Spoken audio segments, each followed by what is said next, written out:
چاہتا ہوں آپ ذرا دیکھیں آپ نماز کیسے پڑھیں.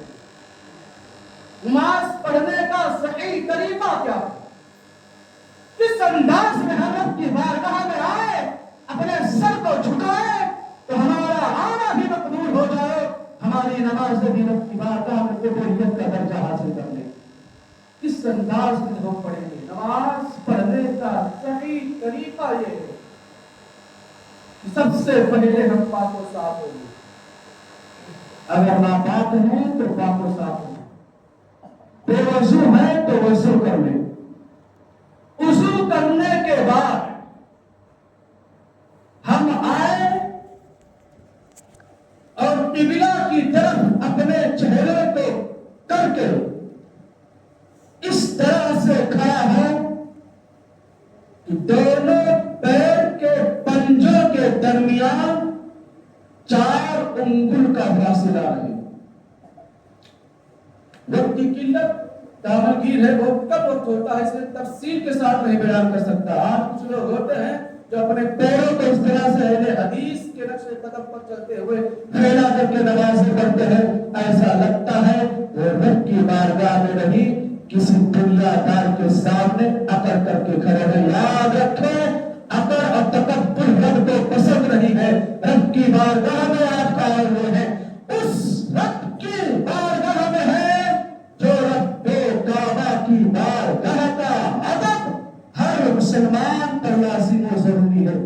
ایسے انداز میں آپ کھڑے ہوں، ایسا طریقہ آپ رب کی بارگاہ میں کھڑے ہونے کا کہ آپ انسان ہے، مٹی سے پیدا کیے گئے ہیں، تو آپ عاجزی اور انکساری کا مکمل پتلا بن جائیں. کیونکہ اس رب کی بارگاہ میں تکبر کبھی جائز نہیں. کبریائی صرف اسی کا زیادہ ہے، اس کے سوا کسی کے لیے تکبر جائز نہیں ہے. آپ عقل کے ساتھ نہ کھڑے ہوں، آپ اس طریقے سے کھڑے ہوں کہ آپ کے دونوں پیر کے پنجوں کے درمیان صرف 4 انگل کا فاصلہ رہے. اگر کسی کو موٹاپے کی وجہ سے یا کسی اور عذر کی وجہ سے تکلیف ہو، اس طرح نہیں کھڑا ہو پاتا ہے، تو جس طریقے سے اسے بند کرے کھڑا ہو سکتا ہے. لیکن عام حالات میں طریقہ یہی ہے کہ 4 انگل کا فاصلہ ہو، آپ اس طرح کھڑے ہو کہ چہرے آپ کا چہرہ قبلہ کی طرف ہو. اس کے بعد اپنے دونوں ہاتھوں کو اس طریقے سے آپ اٹھائیں کہ آپ کے ہاتھ کی یہ کی انگلی کا انگوٹھا آپ کے کان کی لو سے چھو جائے.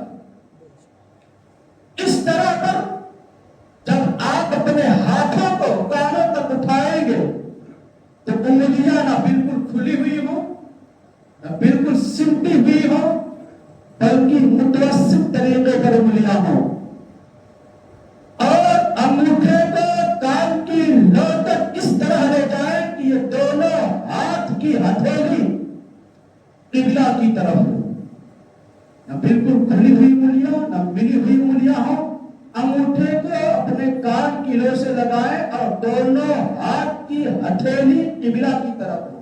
اس طریقے سے کچھ لوگ پڑھتے ہیں، ایسے پڑھتے ہیں، ایسا نہیں. طریقہ یہ ہے قبلے کی طرف آپ کے ہاتھ کی ہتھیلی جو ہے قبلہ کی سمت ہو، قبلہ کی جانب ہو، اور اللہ اکبر کہتے ہوئے آپ اپنے ہاتھوں کو لائیں اور ناف کے نیچے اس طرح باندھیں کہ آپ کے دہنے ہاتھ کی یہ گدی بائیں ہاتھ کے جو ہے ہتھیلی کے سرے پر ہو.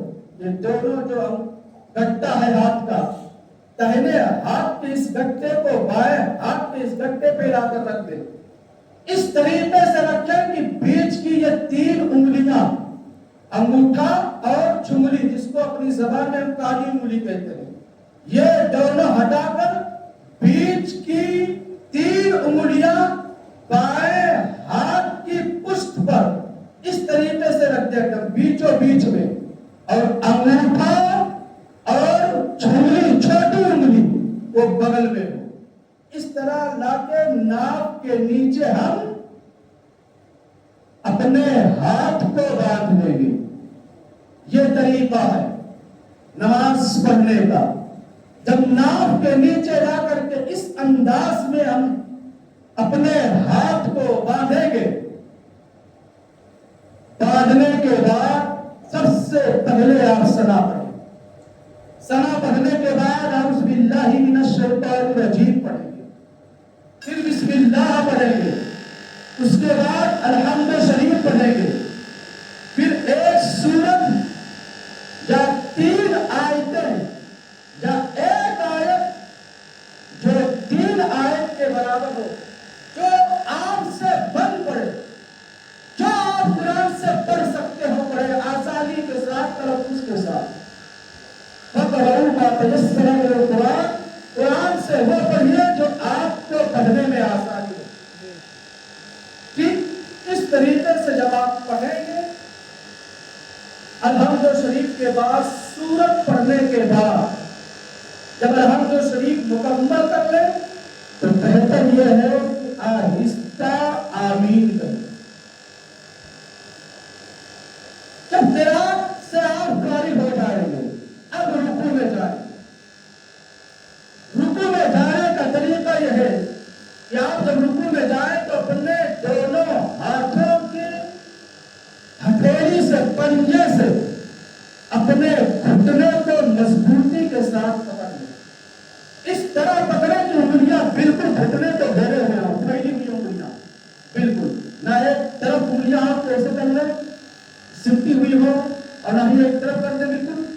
5 انگلیاں گھٹنے کو پھیلا کر کے انگلیاں گھٹنے کو مضبوطی کے ساتھ پکڑ لیں, اور اس طریقے سے آپ رکوع میں جائیں کہ پشت اور سر دونوں برابر ہوں. اونٹ کے توہان کی طرح ایسا نہ کریں کہ پیٹھ اوپر ہو سر نیچے ہو, یا سر اوپر ہو پیٹھ نیچے ہو. بالکل دونوں برابر ہوں. سر